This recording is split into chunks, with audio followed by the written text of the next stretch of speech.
Well, Woof. woof. The Boston Celtics go down 90, not even a race to 100 today, 95 to 93. Spoonie, bit of a shit show of a third quarter and second half generally, but yeah, how we feeling? I mean, micro-wise, terrible. That was a awful game of basketball just in general. The refs were an abomination. The Celtics in the third quarter were an abomination. Globally, feeling good. Jason Tatum's healthy. That's like the most important thing. I don't think he had a turnover in the fourth quarter. 36 I thought you were going to say had a turnover. I was like, yeah, no, not quite. Not quite. And we played a horrible game of basketball and had a chance to tie or win in the last 0.8 seconds, even though the refs only gave us 0.3. man, yeah, starting at the end, I guess, like the fact that we were in the game was a miracle, it felt like. But I think that makes sense in this series. The Magic are going to only be able to get so much separation from you. But that last play in the game, you're not allowed to review it, apparently, which I'm so glad that we have all of these replays so that when the game gets to the last moment that we can't review to see if there's 0.8 on the clock or not. So that's great. I mean, I'm not going to say that my confidence level would have been very high if we had 0.8 seconds on the clock. It just would have been nice. Very unsurprising that KP didn't even get a hand to the tip in at the end of the game there. Joe's decision to take Jalen out of the game with 5 minutes to go with 5 fouls. Obviously, it's easy to say in hindsight, but we were saying it in the moment in the playback room. There's 5 minutes left. You have 5 fouls. Statistically, he hasn't been committing a foul every 5 minutes. You have to leave Jaylen Brown in the game, especially when that means you have to bring KP back in the game. Yeah, man. We were talking about it on the playback, but to me, it just is like there's 4 minutes left in the game. If the Magic go on a 6-0 run with him out of the game is over. If he fouls out, he fouls out. So be it. But you can't take him off the court. And sticking with KP late, we brought Al back in to play center in the last 50 seconds and had 3 amazing defensive possessions in the last 50 seconds. I don't think they scored once KP came out. And their last 2 buckets were straight up ISOs, get the switch with KP, Franz Wagner downhill, burns them and gets 2. And that game was calling out for us to be able to switch everything. And we didn't do it until the very end and almost stole the win. So not Joe's finest game. It almost feels like he's kind of trying to to learn things, and we're trying different things, and we're going to see how this works. Dude, it's the playoffs. That it ain't January anymore, Joe. Do what we need to win. Put Al Horford out there, put Jaylen Brown out there. I will say it's not the easiest decision then, right? So if you close with Jaylen, Jason, Horford, Derek, it's either KP, Pritchard, Hauser, or Luke. And defensively, though, Pritchard was still keeping guys in front of him. And I prefer that as opposed to KP was just getting beaten to the rim over and over again. It felt like late there. Mm-hmm. And maybe we just go with KP there, dude. That is as brutal of a game as it gets. Team worst -16, and it's never single game plus minus has never been more accurate. He's 3 for 10 from the field, yet to make a 3 in the series, 0 for 3. 1 for 3 from the free throw line. Would have been nice to have 2 extra free throws. Fuck me. 6 rebounds in 34 and a half minutes. Probably could have used some more. 0 blocks. 2 turnovers, 4 fouls, and like that post up he had late in the game against Corey Joseph that he missed. Bunny, you got to have something. You like the whole point of you is to generate offense against a defense like this, and it has been as bad as it gets. Yeah, he had another one where he had super deep position on Franz, and I like understand Franz is not Corey Joseph, but like KP's 7'3", Franz is 6'9", 6'10". Like, you're an all-star player, man. You should be able to finish from 3 feet against Franz Wagner in crunch time. Like, that's what we need you to do. And I just thought, like, not only was he not making shots, he just looked so out of sorts offensively to me all night. Like, I was like noticed a few times where he was just like cutting at really horrible times and undermining the spacing. Like, the Magic want to be aggressive. They want to fly at drivers. They want to fly at shooters. If you allow them to be aggressive and physical by not maintaining your spacing, you're doing their job for them essentially. Like, when you cut into Jaylen Brown's driving lanes, like, you're basically asking for a turnover or a missed shot. And he did that so many times tonight. You called it out on the playback. Like, he was getting out of his screens really slowly. Like, he'd have an advantage and he'd need to roll hard, just go, slip it, or get the guy on his hip and like force him to front him essentially. And he just like would walk 2 steps, let someone get back behind him, get position, and then try to post up from 15 feet, and it'd go nowhere. I mean, it was brutal, man. Brutal game. And he didn't do it as much in the second game, but what you were just saying about how he's cutting and ducking in on drives, that's completely fucking the spacing up. It's just like simple stuff. And like when he's getting a matchup, and then there's like the Magic's done a good job of scram switching out at times. They scram switch out. He gets the ball on Wendell Carter and tries to go to work. It's like, no, just reverse the ball and try a different action. Get the ball to Jaylen, to Pritchard, to Tatum, and then go downhill. And this is not only a Porzingis thing. Like, other people, I think, deserve some blame here. Tatum, 36 points on 22 shots. It's hard to be overly upset with him, but 6 of those points came on 2 3-point shot fouls, which he drew, like, totally fair. His pace in the second half, too slow. Like, getting in and out of screens with the Derek White 2-man game, it like started like the first play of the third quarter. I think he hit a 3 off a Derek White Tatum 2-man game. We're like, yes, Tatum is the screener. Pops, you can like, you got the defense on the move. You can attack from there. And then it was just like, 2022 like pace flashbacks. Yeah.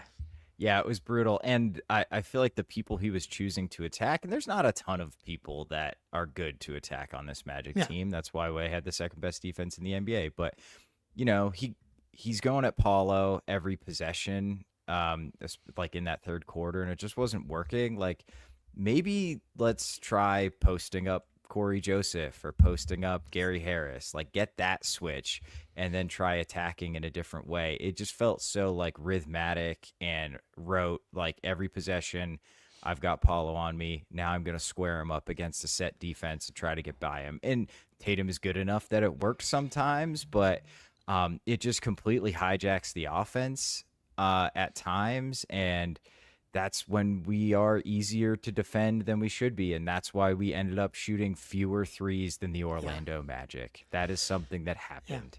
Yeah, they won that battle tonight. 3-point. I mean, we actually made an extra 3 because we were 33% from 3. And they continued to not be able to shoot. But like, you give them Tatum, I don't want to point too much of a finger at him because if he's not awesome scoring wise in this game, obviously we're just like dead in the water. But 7 turnovers, obviously too many. Yep. Jaylen, 6 turnovers. So of your 19 turnovers, the Jays combined for 13. Can't have it. Can't have it. Like, that's how the Orlando Magic end up not just staying in a game like this, but taking a game over. It's just frustrating. You don't see, like, that was their worst quarter. you called it in the playback, but all season. And we saw a tweet, I think, from Justin Turpin, their lowest scoring quarter since November 2021. That's Crazy. an entire Olympics ago. Like the 2021 team, which makes sense. That's the Tristan Thompson Boston Celtics. It's not the Kristaps Porzingis, Jaylen Brown, Derek White 2024, 2025 Boston Celtics. I don't care who you're playing. You can't be having 11-point quarters. And like there was stuff they could have done better late in this game, but that's where the game was lost, obviously, was in that third quarter. Yeah, man. And it just felt like, I know this is kind of like a simple brain take. It just felt like we didn't match Orlando's energy and physicality and like the way we were getting in and out of our stuff offensively, like walk into a screen, turn, walk on your roll, or like pop gingerly out to the 3-point line. It's like you cannot play that way against the Magic. You have to be purposeful. You have to be physical. You have to own your space as an offensive player. And look, the Magic were every player on the Magic could have fouled out of this game. I mean, it was pretty ridiculous until the fourth quarter, and they got whistled for like 4 immediate fouls in the first 3 minutes, and then they stopped like hacking so much, and our offense started to look good. So part of it was how this game was refereed, but we also did ourselves absolutely zero favors. Like if you own your space and you are strong, like you're more likely to get fouls. You're not flopping around like a fish and trying to bait against, I feel like, a team like Orlando, because they will hit you and they will hit you hard, and I'm sure that sucks. But if you just play weak and soft, you look like KP looked like today, and you get absolutely dominated. Yeah, I think weak and soft is a fair way to characterize what happened in that third quarter. Like in a game where the Orlando Magic shoot 41% from the field, where you shoot 44.6, they shoot 25% from 3, and you shoot 33, you just shouldn't lose that game.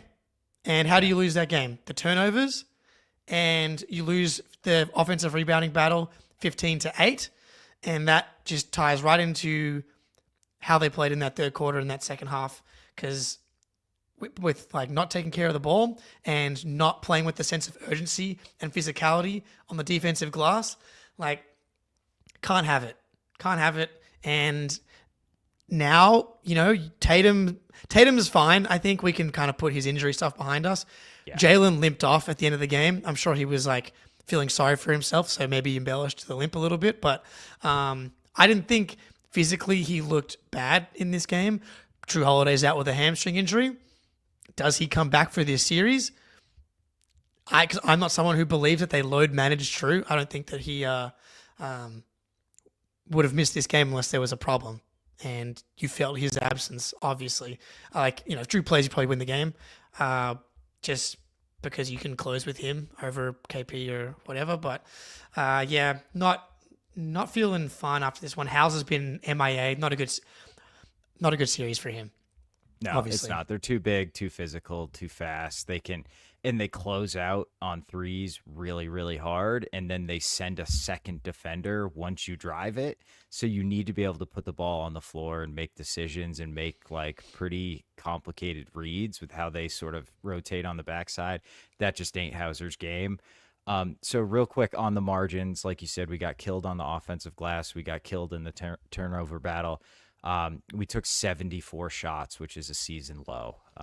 The second lowest was 75 against Atlanta, which I believe was the Dyson Daniels game where we had 25 turnovers. So when it's shades of that disastrous Atlanta game, I mean, the positive, I guess, is that they still very much had an opportunity to win this game despite how poorly they played. Like you look at the half court, and man, it is brutal for both teams, unsurprisingly. But Orlando was 76.2 points per possession in the half court. Disaster. The Celtics were 78.8 points in the half court. Yeah. Also a disaster, but enough. And like that should never happen for this team. I don't care who the defense is, really. Yep. But if you keep them in the half court, you're going to win the fucking game. Good point by Jamie D. Like the fucking stream. I know we lost. I know we're sad. Just like the stream. Help us out a little bit. Yeah, man, it's very simple. Play hard, don't be dumb, and you're going to win these games like pretty comfortably. and you let, I think, the physicality get to you. I'm not sure if I didn't feel like they got caught up in the refs really or anything like that. I thought it was just execution and focus, intensity in that third quarter. Like you can't let your team score 11 points.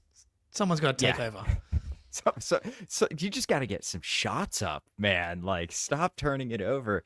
It felt like at times the Magic got into our heads a little bit, and we were second guessing what we were gonna do. I actually think this was in the second quarter, but Tatum had one pass where he half weak ass lobbed it to KP, and the Magic just caught it, and it's like, you're just gifting the Magic. I would rather you take just shoot it from there from 30 feet with someone in your face, because that is a much better possession than lazy passing against this Magic defense. Like, you just cannot do it, man. Yeah. You mentioned it in the playback, but it is the same playbook against the Miami Heat, Spoelstra, Jimmy Heat. Like, you just got to get shots up and don't take risks and be really, really sure of what you're doing. But it's tough because you also can't hesitate. There's a balance to it, yeah. Yeah, so it's tough. I mean, I get it, but this team is way too talented to have a 76 offensive rating in the half court. That's insanely low. Yeah, not good enough. Late night tonight, we got with Greeny. We're going to go live after the Timberwolves-Lakers game. We think that might be a good way to do things. But last bit here, Spoonie. Cornet Tatum, I understand the switching defense is obviously nullifying part of that two-man game, but there's slips and cracks to be had on offense here, and I think that they can find them. I honestly thought about it in my brain just before. Baylor Schreiman over Sam Hauser, attack some of these closeouts and make some plays. I don't think Joe will do that probably, but yeah. I guess can he look worse than Sam has looked? Because I mean, the argument for Hauser generally is he's a much better defensive player than Baylor Scheierman. Sam's getting fucking cooked. Yeah. He is getting cooked by Paulo. So, I don't know. Maybe. I guess, I don't know if we're up 3-1, let's see it in game 5. There's no reason not to in game 5. But yeah, or just play better. Yeah. Yeah. Yeah, no, but you're totally right. Ghost screens, slipping screens early. That is the type of stuff you use to counter a switching defense, and just smarter about who you attack. I think that's a big thing for me. It's you're throwing away 10 possessions a game just by it was KP in the post against Wendell Carter, like you said. There was a time where Tatum tried to ISO against Jonathan Isaac. It's what are you doing, man? Franz was having real trouble staying in front of guys tonight. Yeah. And the fact that we were going at Paulo instead, to me, just didn't make a lot of sense. So I think there's tons of improvement that can be made, the refs being one of them. But all of these games are going to look like this. This is just what the Magic do to teams, and it sucks kind of to watch, but here we are. Yeah, my calculus has been right going into this series. The Magic can't score enough, and the Celtics offense is so good and good enough where it just mathematically doesn't make sense. Can't have that many turnovers, that many offensive rebounds, and then you hand them that many points, right? Their transition, they just got out too much. Anyway, frustrating. We got a day off, and then we'll be back for game 5. Hopefully everyone's alive as the Magic continue to try and decapitate us every quarter ridiculous. Here. But yeah, it's pretty ridiculous how many hard fouls they're giving. They got to start teeing these dudes up. Yep. All right, Spoonie, it's been a pleasure. Back for late night in probably around 90 minutes or so. Till next time, go Celtics. Peace.